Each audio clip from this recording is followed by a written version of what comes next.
Amén, mis hermanos. Es un gozo reunirnos este día del Señor para alabar su nombre. Así que le voy a invitar que abra su Biblia en el libro de Malaquías, capítulo 1. Malaquías, capítulo 1. Último libro del Antiguo Testamento, por si se pierden. En el capítulo 1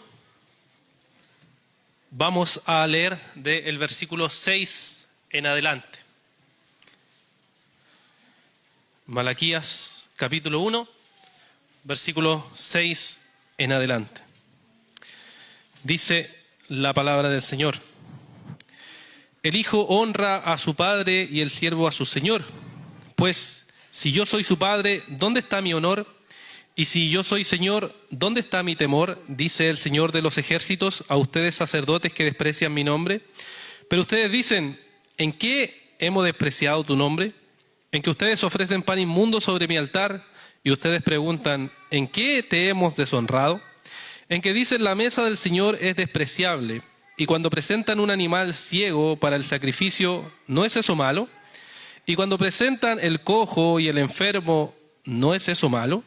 ¿Por qué no lo ofreces a tu gobernador? ¿Se agradaría de ti o te recibiría con benignidad? Dice el Señor de los ejércitos. Ahora pues, ¿no pedirán ustedes el favor de Dios para que se apiade de nosotros? Con tal ofrenda de su parte, ¿lo recibirá Él con benignidad? Dice el Señor de los ejércitos. O si hubiera entre ustedes quien cerrara las puertas para que no encendieran mi altar en vano. No me complazco en ustedes, dice el Señor de los ejércitos, ni de su mano aceptaré ofrenda. Porque desde la salida del sol hasta su puesta, mi nombre será grande entre las naciones, y en todo lugar se ofrecerá incienso a mi nombre, y ofrenda pura de cereal, porque grande será mi nombre entre las naciones, dice el Señor de los ejércitos. Pero ustedes los profanan cuando dicen: la mesa del Señor es inmunda y su fruto, su alimento despreciable. También dicen: ¡ay, qué fastidio! Y con indiferencia lo desprecian, dice el Señor de los ejércitos, y traen lo robado, o cojo, o enfermo, así traen la ofrenda. ¿Aceptaré esto de su mano? Dice el Señor. Maldito sea el engañador, que tiene un macho en su rebaño y lo promete, pero sacrifica un animal dañado al Señor. Porque yo soy el gran rey, dice el Señor de los ejércitos, y mi nombre es temido entre las naciones. Que el Señor bendiga su santa palabra. ¿Alguna vez, hermano, se ha sentido despreciado por alguien? ¿Malinterpretado o tratado mal por alguna persona? ¿O que lo ve como una persona inferior, quizá intelectualmente, o por ser de alguna raza particular, o por ser, cierto, de algún gusto particular? ¿Alguna vez se ha sentido así despreciado? No es algo agradable sentirse despreciado, ¿no? No es algo agradable sentirse así. Sin embargo, estos textos que hemos leído, se trata no de un desprecio a un ser humano, el desprecio es tener en baja estima a alguien que debe tener una estima alta. Es un desprecio hacia Dios, un desprecio hacia lo que Dios ha determinado, hacia lo que Dios ha honrado, hacia lo que Dios ha establecido como algo valioso. Y esto, hermanos, uno puede pensar: bueno, ¿yo cuándo he despreciado a Dios? Y ese es exactamente el problema que el pueblo tiene. El pueblo tiene un problema que no ve cómo está despreciando a Dios.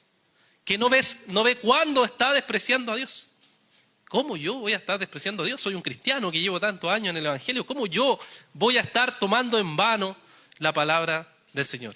Y ese era el problema del pueblo de Dios. Y hoy que nos reunimos como iglesia, ambas iglesias, podemos pensar también lo mismo. ¿Cuándo yo he despreciado a Dios? ¿Cuándo yo he tenido en baja estima a Dios? Sin embargo, estos pasajes son unos pasajes para examinar nuestra vida, examinar nuestro corazón hoy y ver si verdaderamente no hemos tenido a Dios en baja estima y no en el lugar que se merece nuestro Señor. Y el libro de Malaquías es un libro muy interesante porque trata exactamente de poner, como decimos, el dedo en la llaga. Y mostrarle al pueblo: miren, en qué están fallando ustedes como pueblo. Y está construido de tal manera que está construido a través de ciertas preguntas y ciertas respuestas que se van dando. Son 6 disputas, o sea, peleas con Dios. Dios dice algo, ellos dicen ¿cuándo? Dios dice algo, ¿cómo? Y así va constantemente en estas 6 disputas. La primera está en el capítulo 1, versículo 1 al 5, en donde Dios le dice que los ha amado y ellos preguntan, ¿y en qué nos has amado? Fíjense, hacer esa pregunta a Dios es impresionante. ¿En qué nos has amado? Y Dios tiene que aclararle y decirle, bueno, veamos las cosas, ¿no? ¿Cómo yo los he amado? Yo los escogí, yo los amé, ustedes son míos, yo los he protegido, yo los he amado. Después, la segunda disputa es esta que acabo de leer, que no voy a explicar más porque vamos a ver hoy. La tercera es la que está en el capítulo 2, versículos 10 al 16, donde preguntan, ¿en qué hemos profanado tu pacto, Dios? Porque Dios les dice, ustedes han profanado mi pacto, ¿en qué hemos profanado tu pacto, Dios? La cuarta disputa está en este mismo capítulo 2, versículo 17, hasta el capítulo 3:5, en donde tiene que ver con que Dios les dice que está cansado de las palabras del pueblo, y ellos dicen, ¿y en qué te hemos cansado, Dios? Y entonces Dios tiene que mostrarle. La quinta disputa es que Dios le dice que Él no cambia y que deben arrepentirse de su pecado, y ellos preguntan, ¿en qué hemos pecado? ¿Y en qué hemos robado, Dios? Y entonces Dios le tiene que explicar. Y la sexta tiene que ver a que acusa al pueblo de palabras insolentes o de suponer que Dios ha hecho el mal para con ellos, y ellos preguntan en qué hemos sido insolentes, y entonces el Señor le responde en que dicen que servir a Dios no vale la pena. Entonces así está construido el libro de Malaquías. Y el contexto es que el pueblo había sido liberado ya del juicio, del cautiverio, y ahora habían comenzado a regresar nuevamente a su tierra, habían comenzado a reconstruir todas las cosas. Incluso muchos estudiosos dicen que este libro es muy parecido a Esdras Nehemías, porque trata muchas cosas que trata el libro de Esdras Nehemías. Y era que tenían que reconstruir, y ya se había reconstruido el templo, y ya se había reconstruido los sacrificios, y ya estaban de nuevo sirviendo a Dios, pero no lo estaban haciendo de corazón.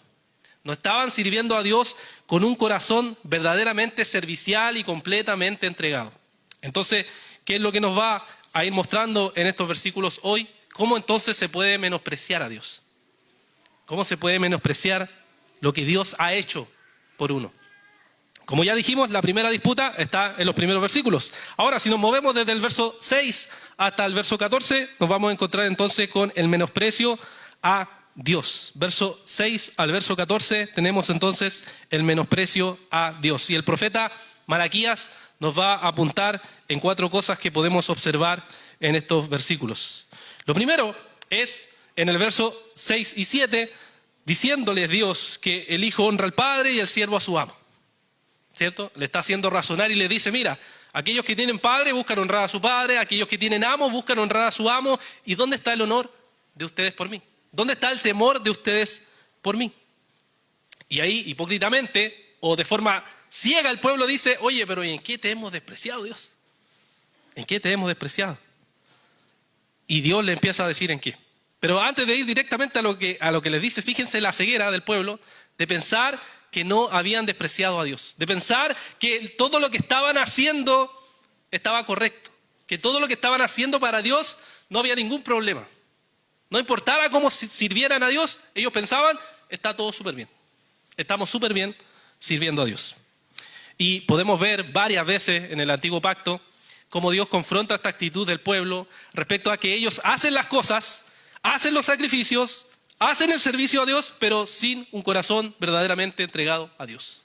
Por ejemplo, Isaías capítulo 1, del versículo 11 al 13, nos dice el profeta Isaías. Isaías capítulo 1, versículos 11 al 13, le dice Dios al pueblo. ¿Qué es para mí la abundancia de sus sacrificios? Dice el Señor.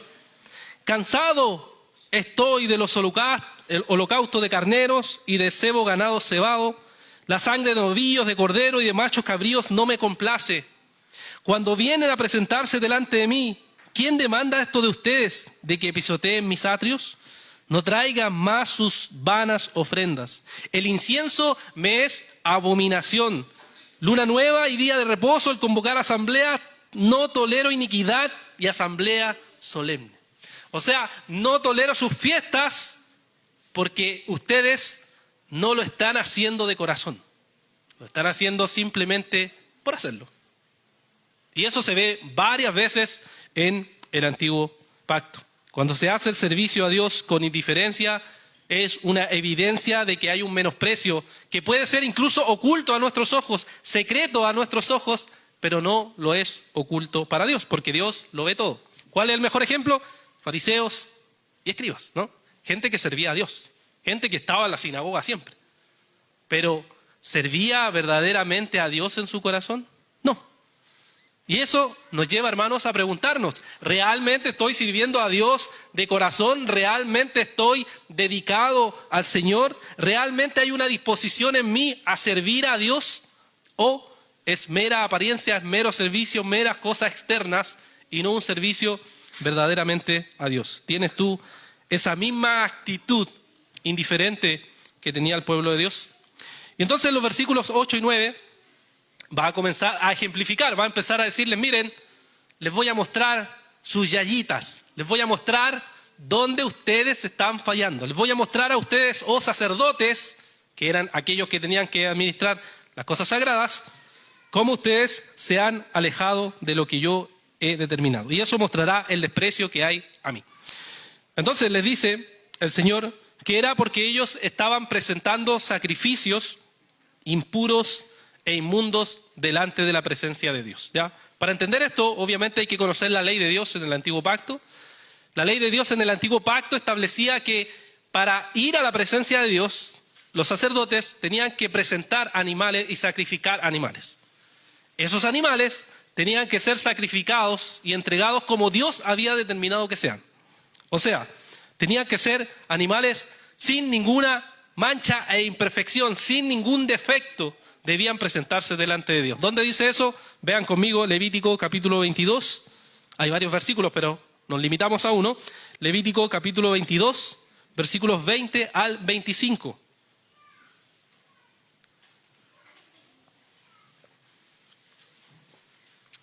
Dice Levítico 22, verso 20 al 25. Lo que tenga defecto no lo ofrecerán, porque no les será aceptado.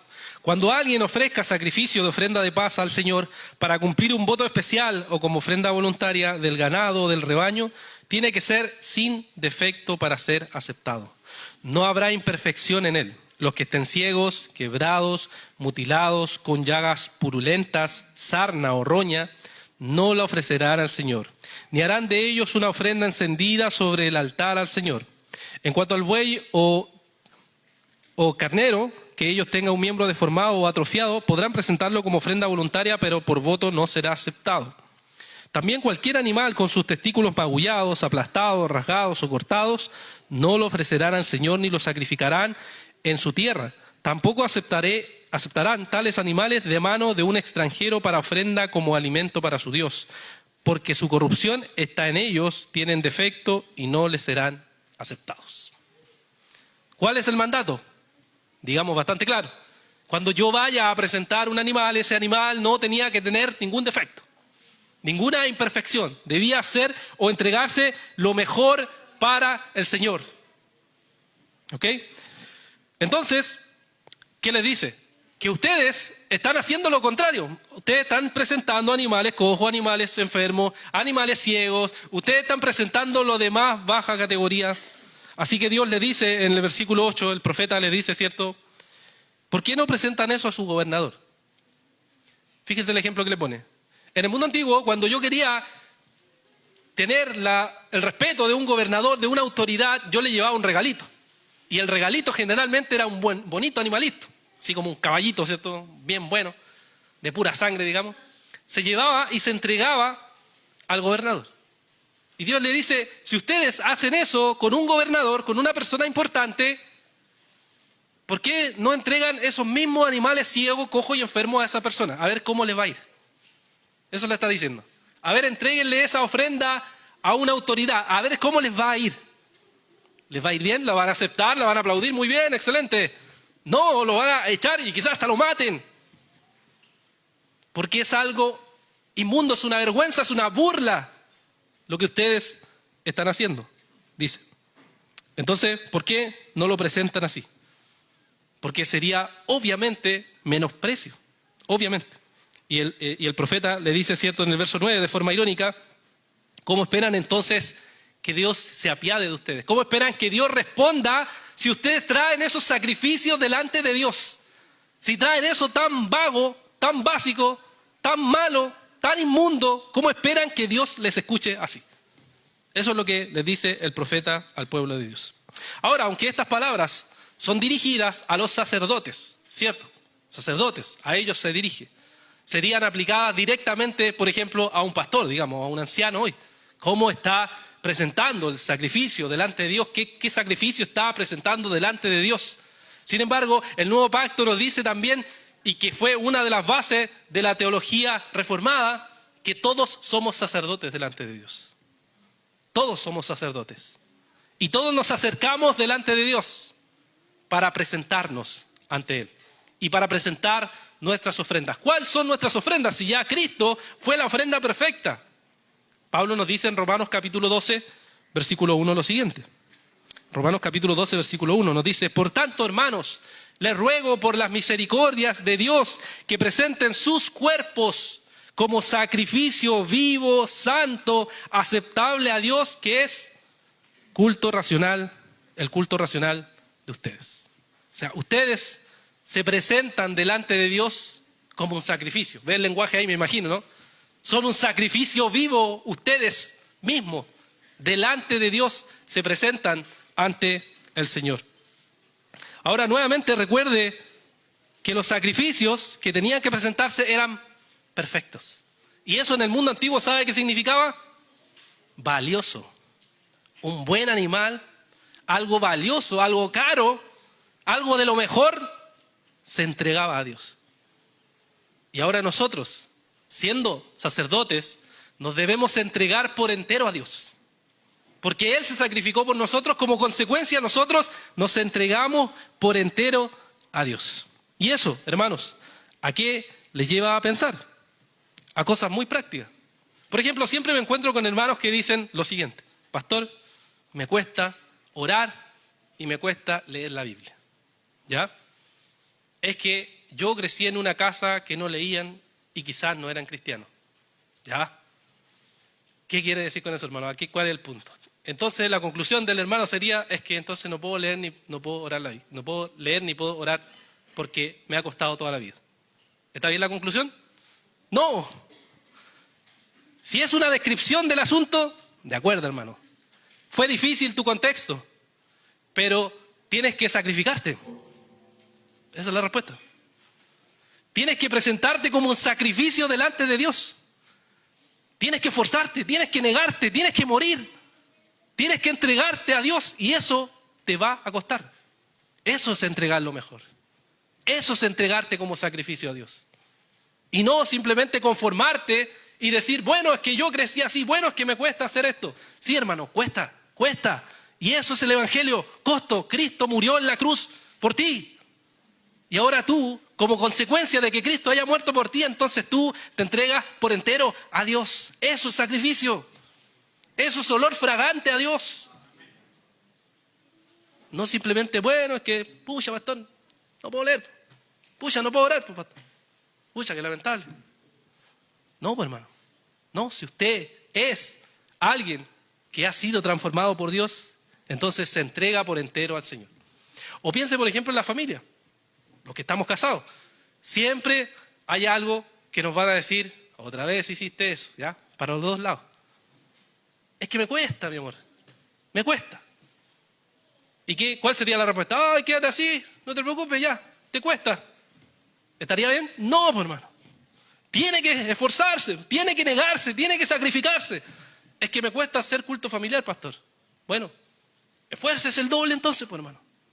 Niéguese. Y sacrifíquese como olor fragante delante de Dios. Si hay algo que le cuesta, esfuércese. Entonces, hermanos.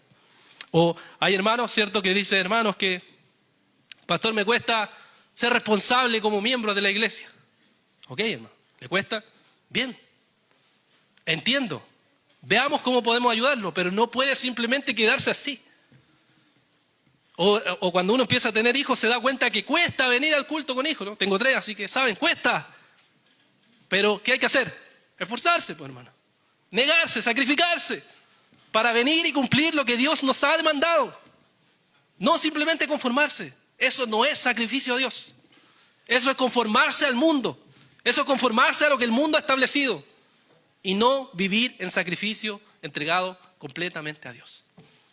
Entonces, hermanos, el sacrificio es la entrega. Es entregarse al Señor por entero. No es simplemente quedarse así. O tenemos también esos hermanos que son muy responsables en el trabajo. Siempre van al trabajo. Siempre se preocupan por el trabajo. Son responsables, son puntuales, cumplen en el trabajo. Pero tienen como una doble vida cuando se trata de la iglesia.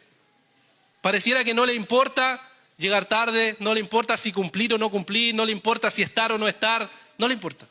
Todo lo que importa es el trabajo. Pero hermano, el sacrificio es para todas las cosas. Es entregarse a Dios por entero, no es solamente seleccionar algunas cosas, como dice aquí. ¿Por qué no le presentan esa ofrenda al gobernador? ¿Por qué no trabajan así de forma mediocre para sus trabajos? Pero sí lo hacen para el Señor, para la iglesia. Hay un doble estándar cuando se trata de pensar en las cosas del Señor. Pero para el trabajo todo bien. Pero para las cosas, ¿cierto?, de trabajar y cosas por el estilo, hacen todo el esfuerzo. Entonces no hay un verdadero sacrificio al Señor. Eso es lo que le está diciendo, eso es lo que le está transmitiendo, hermanos, el profeta al pueblo. Le está diciendo, si ustedes realmente agradan a Dios, deben sacrificarse, deben darse por entero a la obra del Señor. Entonces, en tercer lugar, vemos aquí que en los versos 10 y 11 les dice el profeta, siguiendo la exhortación a los sacerdotes, que sería mejor, si ustedes viven de esa forma, le dice, sería mejor que cerraran las puertas del templo. Sería mejor que dejen de traer sacrificios. Para ponerlo en lenguaje contemporáneo, sería mejor cerrar la iglesia, hermanos. Si ustedes viven sin sacrificarse, es mejor cerrar la iglesia y todos nos vamos para la casa, hermano. ¿Para qué vamos a seguir actuando? ¿Para qué vamos a seguir mostrando como que somos gente que de verdad creemos que Jesús murió por nosotros? ¿Para qué? Si al final no está en verdad entregándose a Dios por entero. ¿De qué sirve? Mejor cerrar las puertas y todos nos vamos para la casa, hermano. Eso es lo que le está diciendo el profeta. Y esa actitud pecaminosa venía porque ellos no reconocían que al Dios que les servían era un Dios grande. Por eso dice desde la salida del sol hasta la ida del sol, mi nombre es grande sobre las naciones. Le está diciendo, ¿saben lo que pasa con ustedes sacerdotes? ¿Saben lo que pasa con ustedes pueblo? Es que no ven que ustedes le sirven a un Dios grande. Ustedes tienen un concepto de Dios pequeñito. Creen que le sirven a un Dios cananeo. Creen que le sirven a un Dios local nomás, no a un Dios mundial. Creen que el Dios al cual le sirven parece que es el Dios de la quinta región, no es el Dios de todo el mundo. Así de pequeñito. Incluso hay un libro famoso en inglés que se llama Tu Dios es demasiado pequeño. Que en el mundo evangélico la visión que hay de Dios es un Dios demasiado pequeño, demasiado reducido. No es un Dios soberano. Y por eso se cree, ¿cierto?, que hay que pedirle permiso a los hombres para que Dios entre al corazón y cosas por el estilo. Claro, es porque Dios soberano, ¿qué es eso? Oye, está insultando mi libertad. Esa es la visión que hay respecto a Dios. O quizá para la mayoría de los que estamos aquí podemos decir, no, es que nosotros no creemos en ese Dios pequeño, creemos en un Dios soberano. Bueno, si cree en un Dios soberano, entonces viva como en quien cree. En ese Dios soberano que no está limitado simplemente a una iglesia, a una denominación, a un área de la vida. Como si Dios no tiene nada que ver con política, economía. No. ¿Saben qué?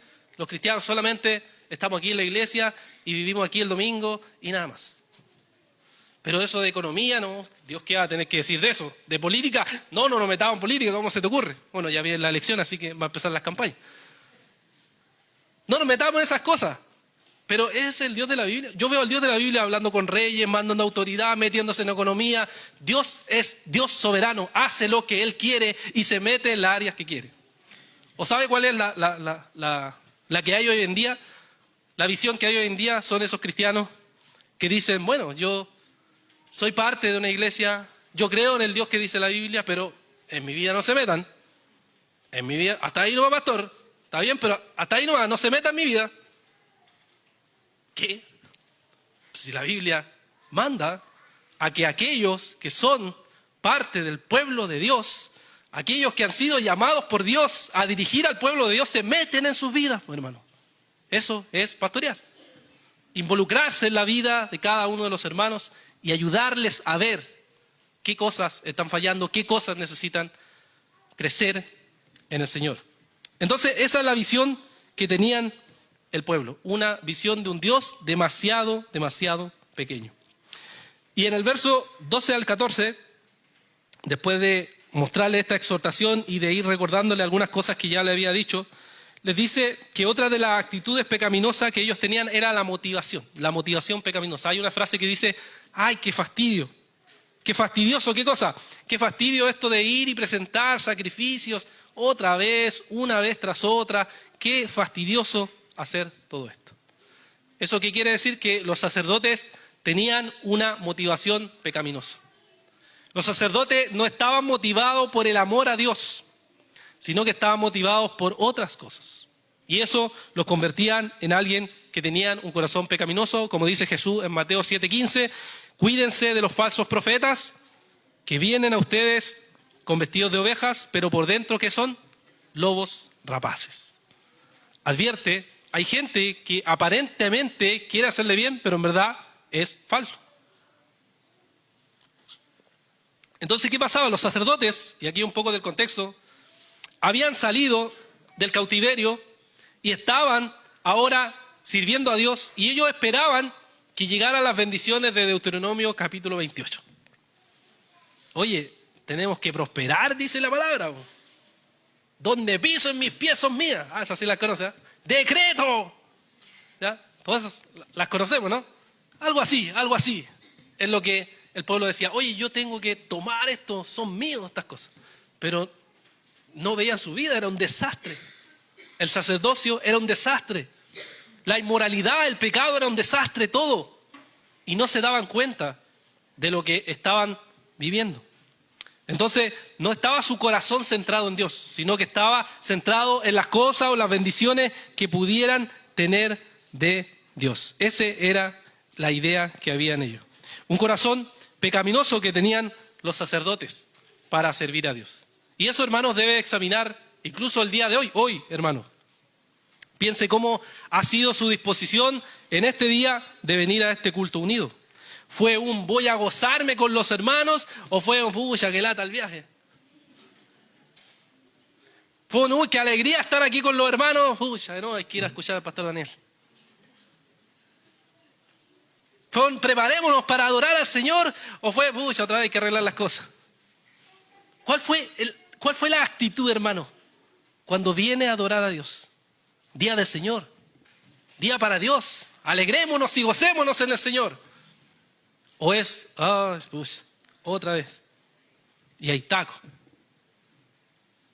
¿Cuál, hermanos, es nuestra disposición? ¿Me esfuerzo por prepararme antes para adorar al Señor? ¿Me esfuerzo por llegar a la hora para agradar al Señor?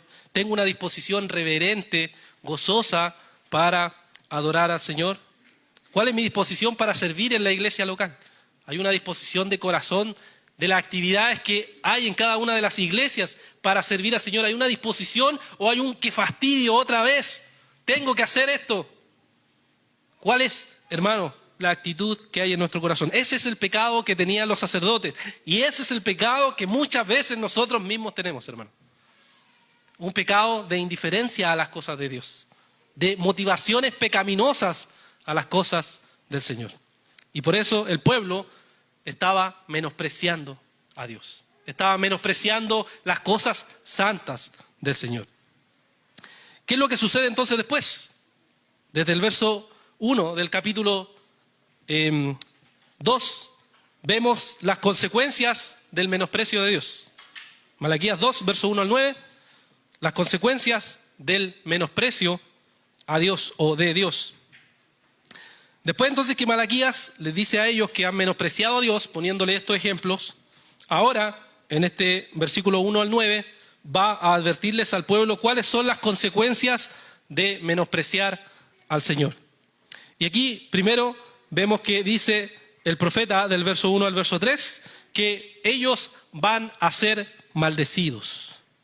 O sea, ellos que no han escuchado la voz de Dios y ellos que no han vivido motivados por dar gloria a Dios, entonces van a ser maldecidos. Ahora fíjese la paradoja, hermanos. Ellos esperaban ser bendecidos. Eso es lo que ellos esperaban en este contexto.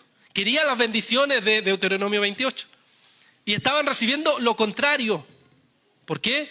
Porque no estaban viviendo conforme a la voluntad de Dios. Y eso pasa mucho en el mundo cristiano de hoy. La gente quiere bendiciones. La gente quiere respuestas de Dios. La gente quiere que Dios le hable inmediatamente. La gente quiere que Dios responda inmediatamente. Pero ¿cómo vive delante de Dios? ¿Cómo vive uno delante de Dios? ¿Vive agradándole a Dios o no? Y Dios le había pedido a los sacerdotes, le había pedido al pueblo que sean santos. Santo, santo, santo para Dios. Sin embargo, ellos no estaban viviendo así. Levítico 21:6 decía, sean santos a su Dios y no profanen el nombre de Dios, porque presentarán las ofrendas encendidas al Señor, el alimento de su Dios, por tanto, ustedes serán santos. Le decía a los sacerdotes, ustedes deben ser santos. Y un ejemplo que pone Dios aquí es un ejemplo muy fuerte, si uno lo piensa, en estos versos del 1 al 3. Era cuando los sacerdotes tenían que presentar las ofrendas a Dios. Lo que tenían que hacer era más o menos lo siguiente. En Levítico está resumido esto muchas veces, pero quiero leerle este capítulo para que entiendan la idea.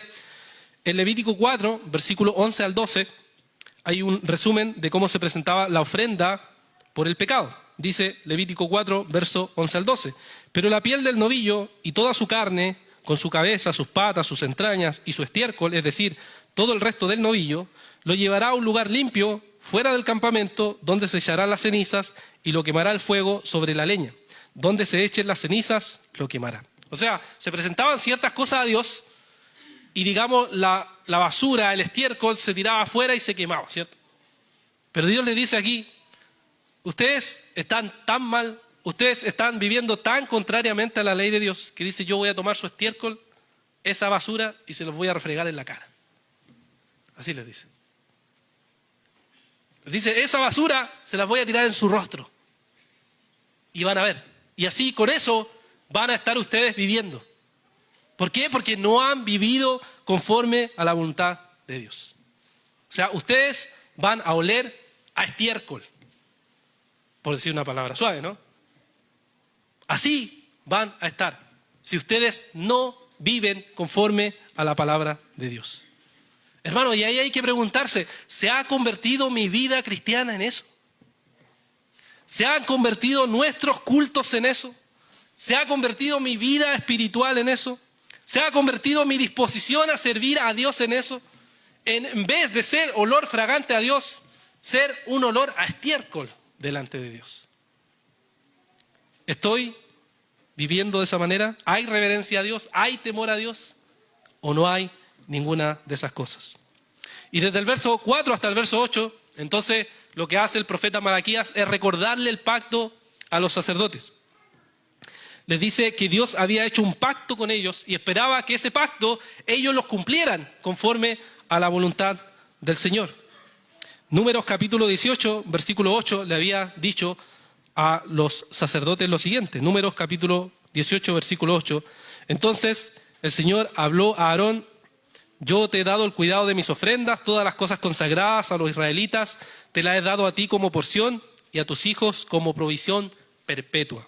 En ese mismo capítulo, si uno salta al verso 23, le sigue hablando a ellos, a los que fueron escogidos para servir a Dios, y les dice, solo los levitas servirán en el ministerio de la tienda de reunión, y ellos cargarán con la iniquidad del pueblo.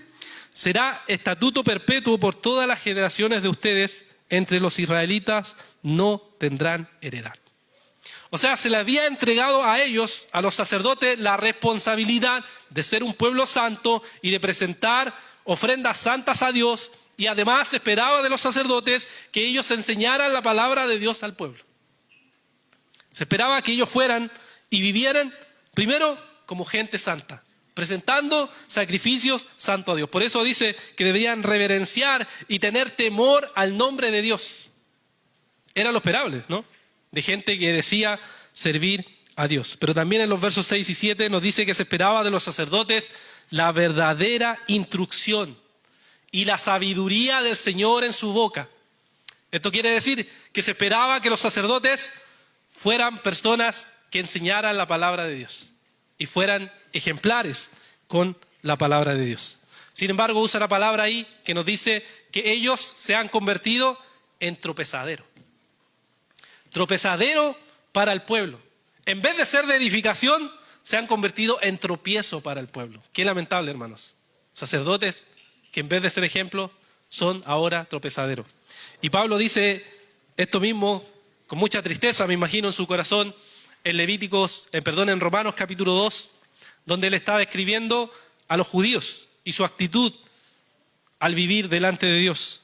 Si recuerden ahí Romanos capítulo 2, el versículo 21, cuando está confrontando a los judíos respecto a su hipocresía, él les dice lo siguiente, Romanos 2, 21, le dice: tú pues que enseñas a otro, ¿no te enseñas a ti mismo? Tú que predicas que no se debe robar, ¿robas? Tú que dices que no se debe cometer adulterio, ¿adulteras? Tú que abominas a los ídolos, ¿saqueas templo? Tú que te jactas de la ley, violando la ley, deshonras a Dios. Porque tal como está escrito, el nombre de Dios es blasfemado entre los gentiles a causa de ustedes.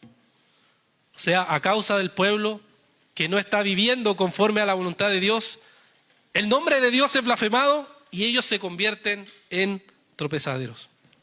Los judíos, lamentablemente, en su tiempo hicieron tropezar a muchas personas. Tenemos que decir que aún en la actualidad, aún así pasa en las iglesias. Y me imagino que ustedes se han enterado de algo que se sabe, que es nacional ya, respecto a este pastor pentecostal, está incluso con nombre, Andrés Plagues, el cual habló contra otras iglesias respecto al enriquecimiento, ¿cierto?, de los diezmos y de otras cosas que son difíciles de nombrar aquí, respecto a la lamentable situación en la cual se encuentra esa iglesia. Ahora, antes que se active el fariseo que cada uno de nosotros tengamos dentro, piense en que usted mismo, ¿cómo usted deshonra a Dios? Porque es fácil decir, no, esa denominación y empezar inmediatamente a apuntar. Eso es muy natural en nosotros. Pero piense, usted, ¿cómo es tropezadero a Dios? ¿Usted cómo ha deshonrado a Dios cuando no vive conforme a la voluntad de Dios? ¿Usted cómo no está haciendo de edificación para otros cuando no vive coherentemente con lo que dice creer? ¿Qué hace? ¿Qué cosas terribles hacemos que avergonzarían el Evangelio? ¿Qué cosas terribles en tu propia vida haces que quizás nadie sabe, pero que avergonzarían el Evangelio? Que serían tropezadero para el Evangelio, que serían vergüenza para el Evangelio. ¿Qué cosas, hermanos, harías? ¿Estás seguro que no hay nada en ti que traiga mal testimonio? ¿Estás seguro que no haya nada que va a traer tropezadero al Evangelio? ¿Estás seguro que no hay nada que blasfeme el nombre de Dios por causa tuya contra el Evangelio? ¿Hay algo que estés haciendo que no sea conforme a la palabra de Dios y que traiga tropiezo al Evangelio? Eso, hermano, es lo que hay que pensar. Y termina concluyendo aquí el profeta Malaquías diciendo que los sacerdotes se han convertido en despreciables y en viles para el pueblo y obviamente también para el Señor. Hermano, esta es una palabra en donde hace que nosotros diagnostiquemos nuestra condición espiritual.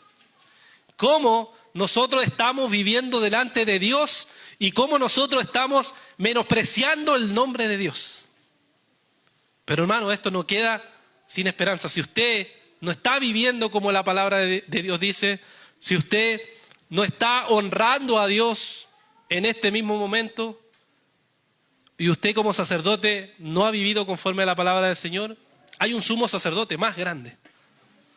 Hay un sumo sacerdote que no falló jamás, que no trajo ningún sacrificio impuro, sino que él mismo fue el sacrificio, que se entregó por completo para darnos la salvación. Un sumo sacerdote que no tuvo que ofrecer sacrificio por nada, sino que él mismo era el sacrificio. Y ese es nuestro Señor Jesucristo. Él fue menospreciado por los hombres, Fue menospreciado por nosotros, fue menospreciado por cuántas personas a través de los siglos, y hoy en día aún es menospreciado entre los hombres. Cuando le hablamos del Evangelio y se ríen, aún lo menosprecian. Pero Él murió en la cruz. Él murió en la cruz y nos otorga, hermanos, si no estamos viviendo conforme a la palabra de Dios, nos otorga y nos dice, como leía nuestro hermano Marcos, tenemos perdón y redención, tenemos gracia, tenemos esperanza, tenemos salvación para vivir según lo que Dios nos ha llamado a vivir, según su palabra. Y ser amados y ser abrazados por la gracia y ser perdonados. Y confiar en su amor y confiar en su misericordia. Y Él es nuestro abogado. Él quien está intercediendo por nosotros. Y tenemos esperanza y salvación en Cristo. Hermanos, vengan a Cristo. No es solo para los no creyentes, sino para nosotros mismos como creyentes. Es venir constantemente a las aguas infinitas de la gracia del Evangelio. Y encontrar en Él perdón y redención. Encontrar en Él misericordia. No se esconda en su autojusticia. No, es que yo no soy así. No, hermano.